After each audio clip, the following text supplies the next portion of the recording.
Welcome back to our Eyes News. You're watching The Morning Show with me, Biola Labi. My next guest is the brains behind Happy Coffee Nigeria, an innovative solution-driven company that is changing the art of coffee drinking in Nigeria.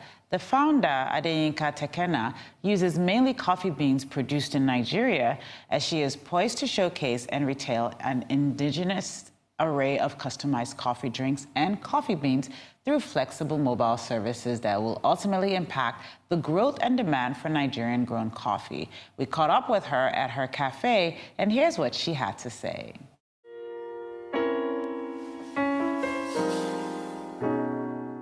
My name is Princess Adeyinka Tekena. I'm the founder of Happy Coffee. The history behind Happy Coffee, it's very simple. A couple of years ago when I was in school in America, I read a book called Pour Your Heart Into It by Howard Schultz, who is the founder of Happy Coffee, of Starbucks. And I was very intrigued by that story because I was a coffee lover. I loved coffee. I loved to go to Starbucks, but I didn't know the story behind it. And when I read it, it just resonated with me. And I always told myself that whenever I wanted to start a business, it had to be coffee. And that's how the story started. So the name was inspired by the fact that a lot of Nigerians hadn't had coffee the right way, which is freshly brewed. And I felt like coffee was in this space that needed to be liberated, and that space would be a happy space. So it was just natural for me to name it Happy Coffee. I wanted people to be happy, having an experience, and that was where the name came from, actually. So, like an average Nigerian has access to coffee, but instant coffee. So for me, when I was doing my studies, I found out that Nigeria had grown coffee at a time, way in the 80s. So a lot of time for us as a company or as a brand, it's more of the education. First, we tell people that, oh, Nigeria grows coffee. Really? We didn't know that. So for us, I started this business as a point of educating people about it. That was my first call, to get people aware that Nigeria grows coffee, the states that had grown coffee in the past, and the states that can grow coffee, and see how beautiful the story can be.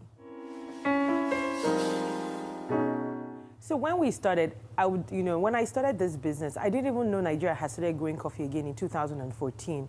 In the 80s, we did a lot of coffee farming in Taraba, in the Mabila Plateau. So when I started my business and when I won the Tunelumilo Award, I had to go back and find if I could get a farmer. But so along the line, I met a beautiful half Nigerian, half Kenyan lady who had been growing coffee in Nigeria. So I worked directly with a coffee farmer who also works, because there's a coffee chain. And that coffee chain, I'm obviously in the retail part of the coffee chain, so I work directly with her, and then she gets the coffee from other farmers in Taraba, and then they create the blend for Happy Coffee.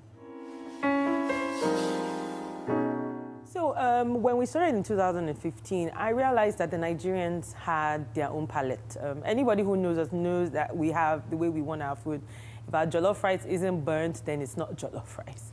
And I wanted to create drinks that resonated with the Nigerian palate, the milk, the sugar. So when I was looking at the menu, because a lot of the menus I developed myself, with the little training that I got myself, I developed the coffee menu in such a way that an average Nigerian can drink it and not feel like, oh, this is a bit foreign. So I was working with the palettes. I had a lot of friends come in and taste the drinks. When I'm creating a new drink, I'll have friends come over. Okay, we're sampling a new drink. This is how we want it to taste. And then we got a lot of feedback. So that's how I created most of the menu that I have. So I found out that Nigerians like alcohol. Well, not so. I created the coffee cocktail. It's popular all over the world, I know. But I created a drink called Ebano, which is an espresso-based coffee drink with Baileys, one of our best sellers. The name first throws people off, and then the drink in itself. So we've modified it over time. It's one of our best sellers, especially when we go for events. And all the drinks generally. For me, I want people to have access to decent coffee. You can have it anyhow you like. It's our standard in the company. Give people what they want when it comes to their coffee. They want a little bit more sugar, let them have it. They want a little bit more milk, it's okay. If they want one more shot of Bailey, it's fine. So that's really how I went about that. I like to farms with this. I would say that, that's a Nigerian word, that we're the first company to serve coffee at a wedding, literally. So for me, when I was creating my business, I'm also a business designer. And what I do is I look for critical ways to innovate in whatever. I mean, coffee is not new to the world, but I wanted people to have access to it. And I thought to myself, where would you find an average Nigerian if they're not at work or at home, they're at a party? So I thought I created a brand. I sat with a couple of friends and I brainstormed with them. And it's really good when you have an idea, go to people, talk about it. You never know where the idea is going to come from. So a particular auntie of mine, God bless her late memory, she passed away a couple of months ago. She told me, Yinka, you should move this thing around. Don't keep it in a place. So I said, okay, fine. I went back, looked at it, thought about it critically, and then we came up with our mobile cafe. And that has been one of our best-selling offerings, where we can go to any event, whether big or small, and create an array of drinks that people would enjoy depending on in the event. So we started with our wedding was actually, our first wedding was in 2016. We catered for them, and it was amazing. It's been awesome ever since.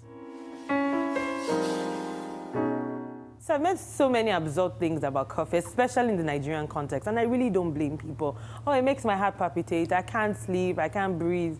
There's a lot of myths around coffee in Nigeria, and I can understand. But like I say, if you have coffee freshly brewed, or if we in Happy Coffee make you coffee and you don't like it, you probably will never take coffee for the rest of your life. So those are some of the myths. It's nothing new, but with time, I tell people, like, it's like when you have orange juice. If you have it freshly squeezed, it's different, it's fresh, and then you can enjoy it. And there are other things you can add to it to engage your palate and make it a better experience. So one of those things.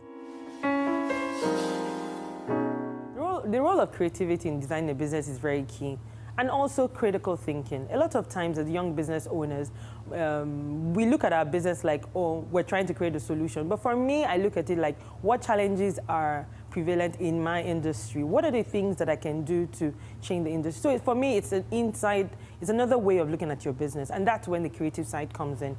And I also say that lack of money is actually the biggest incentive to think. When you don't have a lot of cash in your hand and you want to run a business, it puts you in a position of thinking, like, how can I do what I need to do with this limited amount of funds? So sometimes not having funds is really not a disadvantage, as a lot of people would say. So the Macron question, I guess that has been like a major mark now. So, like I said that day, I didn't do anything that I did differently in terms of whenever I get an opportunity. I believe that whether I'm a male, female, I have a voice. And when I get the opportunity to speak, I speak up and I speak out. And that's one of my major principles in life. Good afternoon, Mr. President. Good afternoon, Mr. Lumelu. My name is Princess Adeyinka Tekena. I'm the founder of Happy Coffee. This was a business I started after I received my first grant in 2015 from the Tony Lumelu Foundation.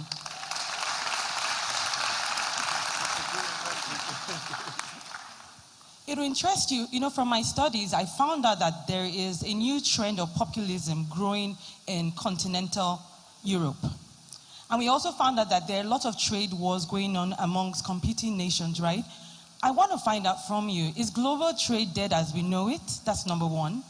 Number two, I want to find out if entrepreneurs like myself in Africa just need to look inwards into African markets. Because you and I know that Europe is close to African businesses and African markets. Will those markets ever open up to us? Thank you.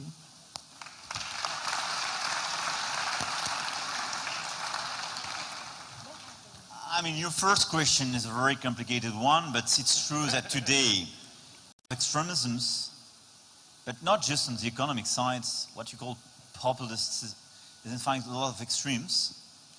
And you have indeed what we definitely should call a beginning of a trade war between some developed countries, largely triggered by the US decision. When that day came, it started like a simple day, young entrepreneur going, to meet with the president of France. And I'd always been concerned about global trade as a business owner. How would I be able to open new markets for my business? And I asked him questions along that line. And a moment came when he was answering the question and he went, okay, so for example, if you have a product that works, so anybody who knows me knows that I carry coffee in my bag, in my car. Literally, I can whip up coffee for you. And when he asked that question, I just reached out to my bag, brought out the bag of coffee, and I was just holding it out. And he was like, oh, come over, come over. And that was how that amazing moment started. And it's been amazing. Come.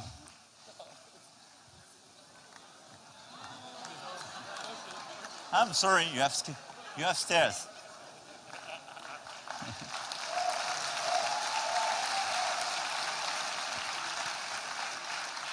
So what is your product? So 17 states in Nigeria can grow coffee. Only 2 are growing presently. I work with farmers in Taraba to ensure that an average Nigerian has access to locally grown coffee.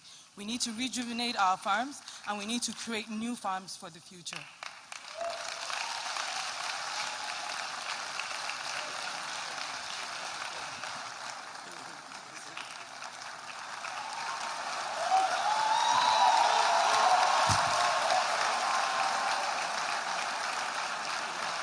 So I literally started my business with the $5,000 I received from the Tunelumulu Foundation in 2015. I remember when I applied, it was in February, and I just had the idea. I didn't even have Happy Coffee as a name. So I put in my idea, and then I got the email that I won the grant. I was elated, and then I remembered that I didn't even have a company name. And that was how we went ahead and started the Happy Coffee. Well, and my husband, I thought about it, and I said, I found a name, and it has to be Happy Coffee. So my goal for Happy Coffee is, an average Nigerian should have access to locally grown coffee. And it's the reason why, with time, we will backward integrate into coffee farms and experiments and research. Our goal. Secondly, we want to be the first coffee company in Nigeria to be young business, to be listed in the stock exchange. It'll be great for a business who started in 2015, going through the ropes. It will be amazing. That's our goal. And also to permeate Africa as a whole. We engage other African countries in terms of coffee. So we want to be able to grow the general base for coffee in Africa on all sides, from West Africa, East Africa. So that's our goal, to spread across Africa very soon. So for us, first we have our shop in shop, and it's simply putting simple coffee shops in existing spaces, because we understand the technicalities of running a business in Nigeria. It can be expensive for a young business. And I thought to myself, I didn't want to go out and run off and start a cafe, because the cafe culture in Nigeria is not as strong, even the coffee culture. So we came up with the shop-in-shop experiment, where we would go into an existing space and put a coffee shop there with limited, not a lot of funding, but we can do that. So that's our basic model. And then we also have busted a lot of myth about coffee. So you really don't need to have an expensive machine to have a decent cup of coffee. As little as it's French press, or even a pot of water on your stove at home, freshly brewed grounded coffee, you have your decent cup of coffee, and then you can go into a cafe and get all the specialty, the espressos and all of that. So for us, that's how we created our model. So we have the shop in shop. We're also looking to start our women's stands in a couple of months from now, a month or two. I want to encourage and empower. That word has been used over time, but it's really the word. When you look at our society, a lot of low-income women don't have access to kind of education we get. So our goal is to have coffee shops, little coffee kiosks for women, because I tell people my greatest inspiration in this business is the Meshai. So if you don't know what that is, it's a little coffee guy along your streetway that just has this little kiosk, and he has this coffee. And I tell people, every time you go to a Meshai, he always has a customer. He's my inspiration. That's where I get my inspiration from.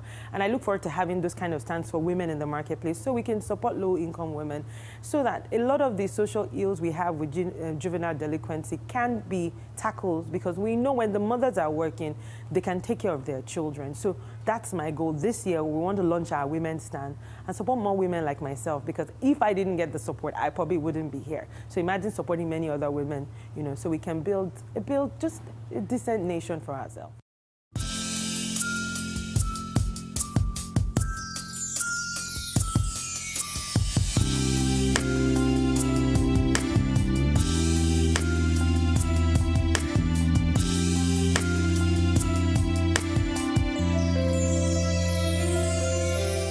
Cheers to you guys.